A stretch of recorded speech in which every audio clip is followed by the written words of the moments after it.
Bismillah, Assalamualaikum, jumpa lagi Football United ringan amatiran ala gua.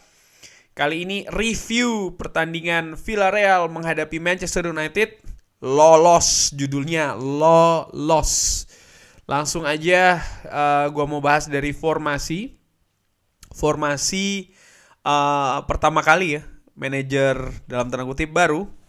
Ad interim, memang manajer baru ya, ad interim Michael Carrick tampil dengan sedikit perubahan di mana seorang Donny van de Beek langsung bermain sebagai starter, begitu juga Jadon Sancho, dua pemain yang tampil cukup bagus, cukup impresif di partai terakhir ketika Manchester United kalah telak 1-4 dari Watford. Sementara Bruno Fernandes harus duduk dari bangku cadangan. Ini ada satu perubahan ya dari seorang Michael Carrick yang menurut gue cukup berani nih.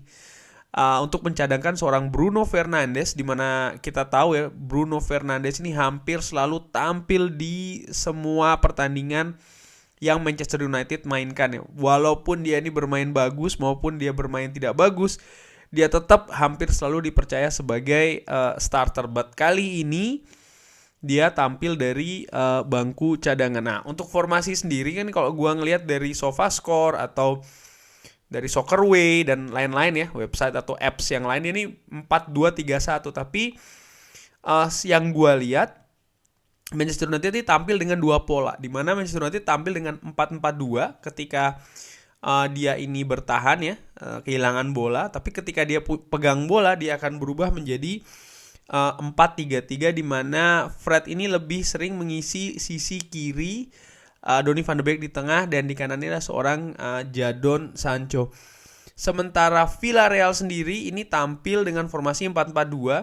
Di depan Arnaud Danjuma ini berpasangan dengan Manu Trigueros. Seorang Paco Alcacer ini ternyata tidak dimainkan ya, artinya hanya duduk dari bangku cadangan, padahal dia ini adalah pemain yang mencetak gol di partai pertama di Old Trafford. Catatan pertama gue sebelum kick off itu adalah gue naksir sama jersey ketiga Manchester United. Menurut gue cukup keren ya, warnanya biru dipadukan dengan agak warna biru gelap. Pokoknya keren lah menurut gue. Dan kembali lagi ke partai pertandingannya ya. Di depan itu duet striker Cristiano Ronaldo dan juga Martial ya. Di awal-awal Cristiano Ronaldo ini lebih sering berperan di sisi kiri, bahkan dari tepi lapangan langsung ya. Dan Manchester United serangannya sih kalau gue ngeliat lebih banyak memang terkonsentrasi di sisi kiri. Sementara Donny van de Beek ini sering sekali menempati free roll, atau kadang-kadang yang cukup sering juga yaitu adalah diposisikan di belakang kedua striker. Di 10 menit awal Villarreal ini lebih banyak menguasai possession. United lebih banyak menunggu, sekali-kali ini melakukan pressing keluar ya, tapi hanya dengan beberapa orang saja. Selebihnya lebih banyak menunggu, bahkan back four dari Manchester United ya, yang digawangi oleh Aaron Wan-Bissaka, Victor Lindelof, Harry Maguire dan juga Alex Telles ini seperti tidak ikut naik ke atas. Jadi kecenderungannya Manchester United lebih defensif. Dan ini bermain kurang lebih selama 20 menit, 25 menit ya. Jadi Manchester United betul-betul menunggu. Bahkan ketika Villarreal ini menguasai bola di daerahnya sendiri, Manchester United tidak melakukan booster gap, tidak melakukan high press. Betul-betul menunggu di daerahnya sendiri. Hanya sekali-kali seorang Donny van de Beek, lebih sering ya, kadang juga dengan Fred, ini melakukan pressing ke depan. Itu saja dilakukan dengan, kalau dilihat lagi ya, itu dilakukan dengan organisir dalam tanda kutip, terorganisasi dengan melakukannya bersama-sama. Jadi kayak gue di sayangan ulang ya, tadi di TV Belanda ditunjukkan kalau mereka ini seperti kayak berhitung atau seperti itulah. Jadi majunya tuh bersama-sama, dan itu pun juga tidak mau sampai maju jauh ya ke daerahnya dari Villarreal. Setelah menit ke-25 ini ada lagi pergantian ya. Jadi Martial ini pindah posisi dengan seorang Cristiano Ronaldo. Jadi Ronaldo ini lebih ke tengah, sementara Martial ini lebih ke kiri. United ini main lebih kolektif, terutama dalam bertahan ya. Ini cukup sabar, permainan cenderung defensif, menunggu di daerah sendiri, dan di depan itu kalau melakukan serangan betul-betul memanfaatkan lebar lapangan, terutama di sisi sebelah kiri. Tapi serangan Manchester United ini juga sering gagal. Kenapa? Karena jarak pemain yang menurut gue ini dengan amatiran ini terlalu jauh.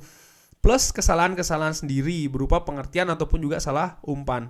Ditambah lagi Villarreal ini bermain dengan high press. Artinya mereka ini keluar melakukan pressing ketika Manchester United memegang bola. Ini ketika Manchester United lagi menyusun di daerahnya sendiri, bahkan Villarreal sudah keluar ya untuk memberikan pressing, dan ini cukup menyulitkan pemain-pemain Manchester United untuk keluar menyerang ya. Akhirnya itu tadi sering melakukan kesalahan dan ya serangannya patah di tengah jalan. Akhirnya babak pertama selesai dengan 0-0, dan ini kalau gua ngelihat ya, jadi di 8 match terakhir dari Manchester United ini selalu kebobolan di babak pertama. Coba bayangkan 8 match terakhir selalu kebobolan di babak pertama di semua ajang kecuali 2 match, yaitu adalah tadi ketika menghadapi Villarreal dan juga ketika Manchester United menghadapi Tottenham Hotspur.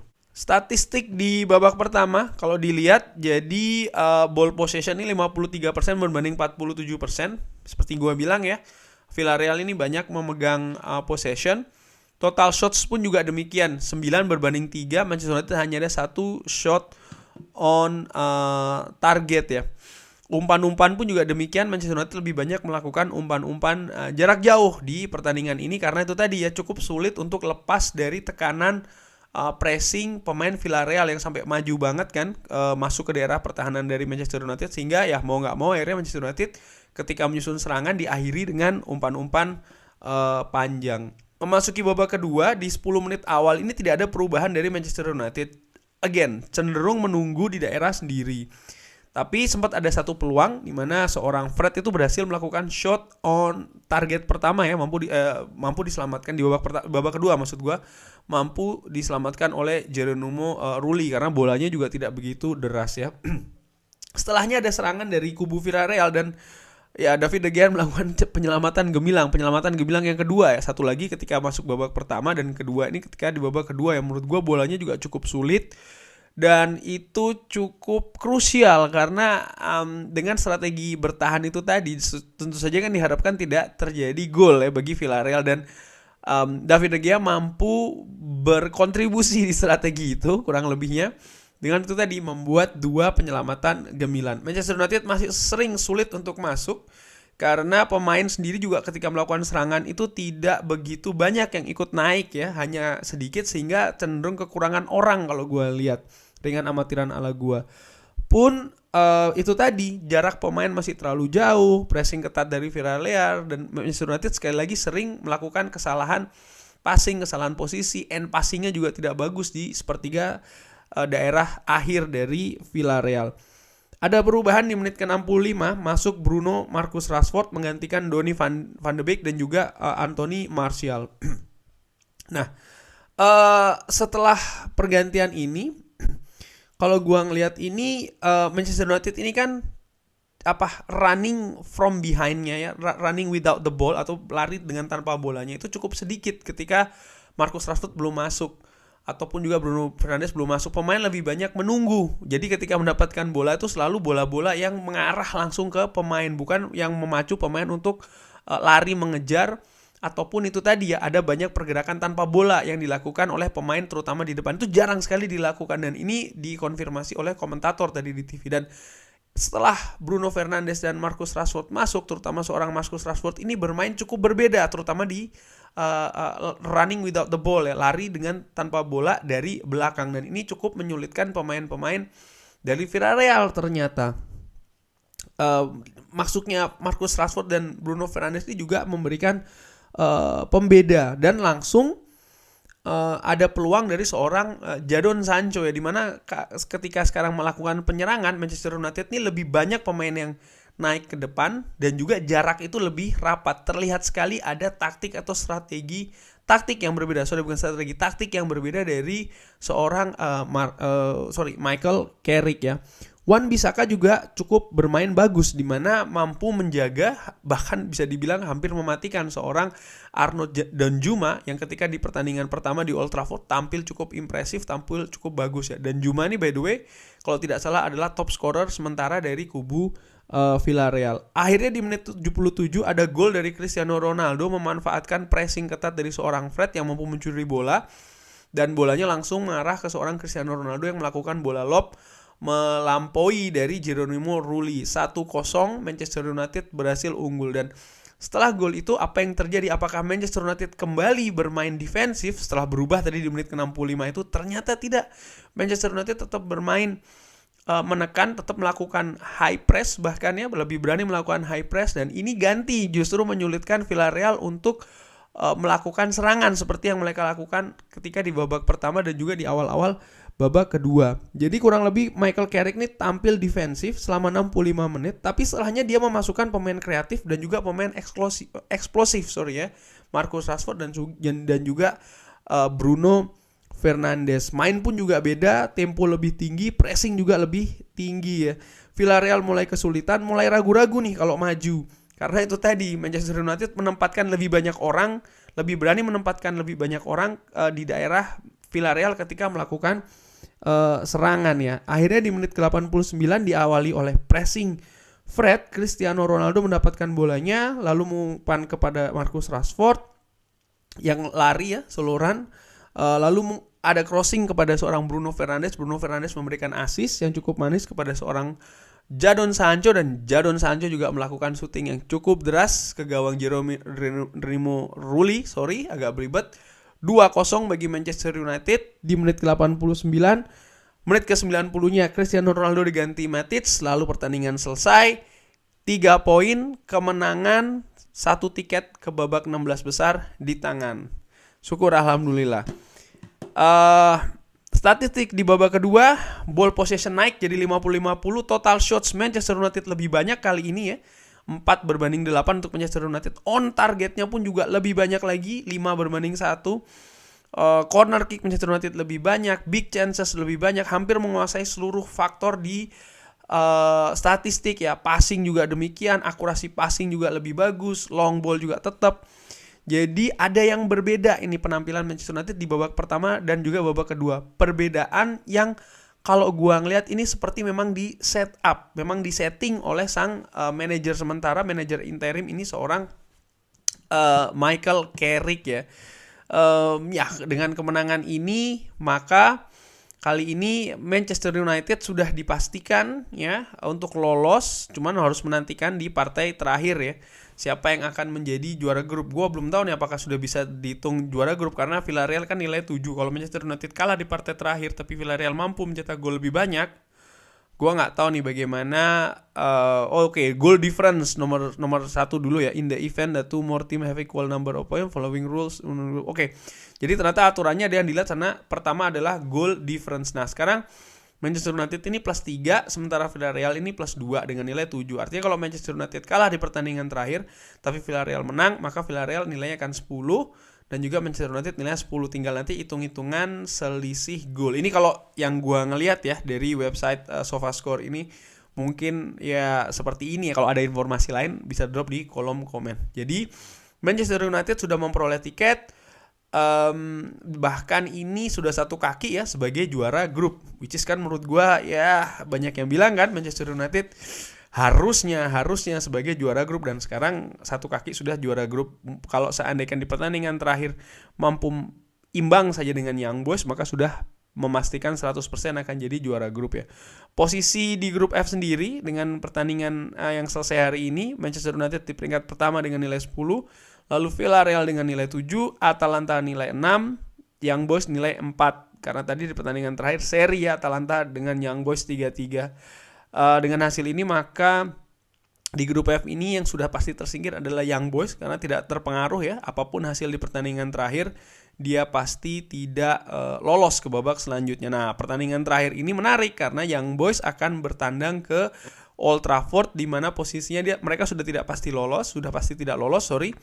Cuman mereka masih punya asa untuk bisa pindah ke Europa League. Nah, ini cukup menarik. Bagaimana Manchester United sendiri? Apakah bagaimana yang gue lihat ya ringan amatiran pertandingan tadi?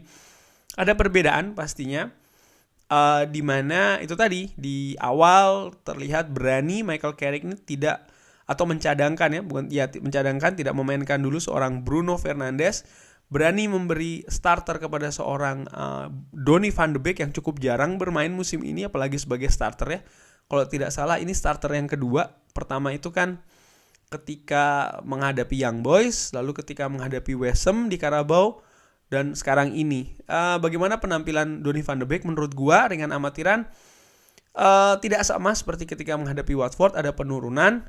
Kalau menurut gua ringan amatiran sekali lagi. Kenapa? Karena peran yang berbeda. Di tadi itu Donny van de Beek berperan lebih ke nomor 10 di belakang striker, dimana sering gue tekankan kalau menurut gue lebih pas kalau Donny van de Beek itu bermain di nomor 6 atau nomor 8, artinya di gelandang yang lebih tengah lagi ya, bukan di gelandang yang lebih ke depan.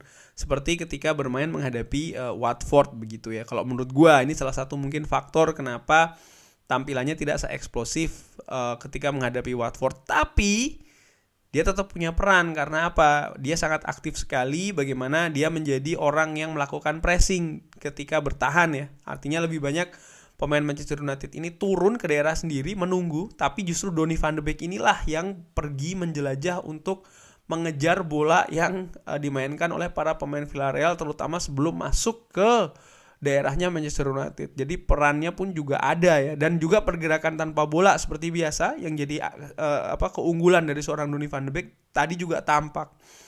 Cuman ya itu tadi, memang skema yang dimainkan di babak pertama itu kan lebih bertahan ya. Jadi peran dari Donny van de Beek juga kurang begitu terlihat kalau menurut gue ya, ringan amatiran. Tapi again, hasil yang sangat harus disyukurin ya. Kita lolos akhirnya ke babak selanjutnya ini, di mana terakhir kali kita lolos dari group stage itu ketika Manchester United bermain 2018-2019 ya. Ini nyaris 2 tahun yang lalu kalau tidak salah, atau bahkan 3 tahun yang lalu ya. Coba gue ngeliat ketika kita menghadapi Barcelona ya 2019. Jadi 2 tahun yang lalu itu terakhir kali kita lolos. Paris Saint-Germain, kita berhasil menang di Paris, lolos di Paris, lalu setelahnya kita menghadapi Barcelona dan kalah ya. Ketika itu Ole Gunnar Solskjaer ini yang menjadi pelatih interim dari Manchester United pada saat itu.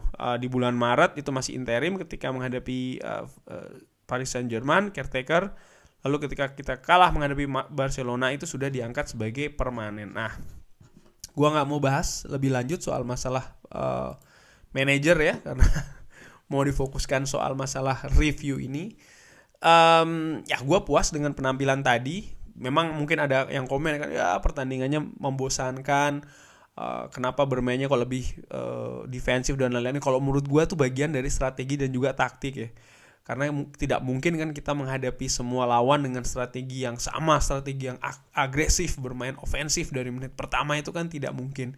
Dan menurut gua, asumsi gua, sekali lagi ringan amatiran, Michael Carrick ini sudah belajar dari pertandingan menghadapi Villarreal, karena di musim ini inilah pertemuan ketiga setelah sebelumnya di final Europa League, lalu kemarin bermain di Old Trafford, dan ini sekarang bermain di kandangnya Villarreal. Artinya pertemuan yang ketiga, dan seperti yang dibilang dia sebutkan ketika press conference, dia memang menyebutkan kan, dia mempelajari betul bagaimana partai di Europa League final itu ketika bermain di Old Trafford, dan juga ketika sekarang ini dia sudah tahu apa yang akan ditampilkan, dan terbukti tadi itulah yang ditampilkan ya.